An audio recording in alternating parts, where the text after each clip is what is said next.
Ассаламу алейкум. Азыр учурда Ихлас жал комплексинде турабыз. Кандай жумуштар бүтүп жатканын алдыңкы материалда силерге көрсөтөбүз.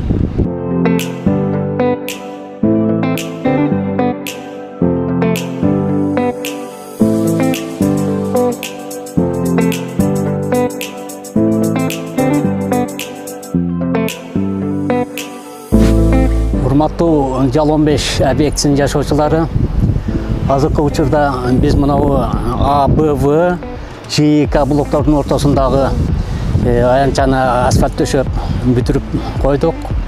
Эмики жумушубуз биздин мынау арт жакта турган балдар аянтчасын бүтүрөбүз, жасайбыз. Андан кийин азеленине баягы зелен стройго тапшырма берилген. Алар бардык эмелерин өздөрүнүн жумуштарын аткарышат. Андан кийинки жумушубуздун этабы мынау Тыналива жактан кирген жолду жасайбыз. Ага да даярдык көрүп атабыз.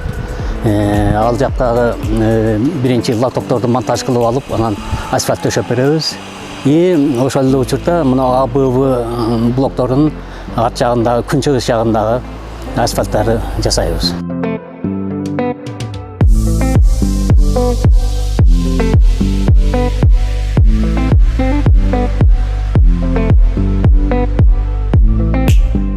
Азыр биз мына өзүңөр көрүп тургандай ПРСТ блокторунун күнбатыш жагындагы аянтчада турабыз. Бул аянтчалар кече 1-2 күн болду, асфальт төшөлүп баары жок, бүттү. Бул жакта мына благоустройство эмелер, азеленелер жасалган. Андан кийин А, Б блокторунун күнчүгүс жактары жасалгалайбыз.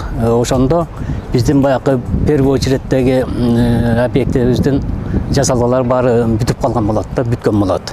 Ошонун үстүндө азыр аракет кылып жасаганга баардык эмебиз жумшап атабыз. Кудай буйрса бүтүрүп беребиз аларды дагы.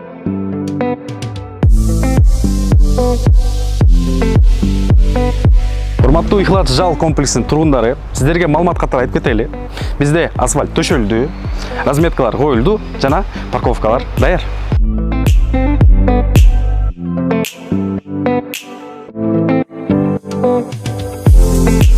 Достор, биздин прораб кесиптешибиз бардык пайдалуу маалыматтарды айтып кетти деп ойлойбуз. Биздин каналдан алыстабаңыздар. Башка объектилерде кызуу жумуш жүрүп жатат. Алдыда бардыгы менен сиздер менен бөлүшкөнгө даярбыз.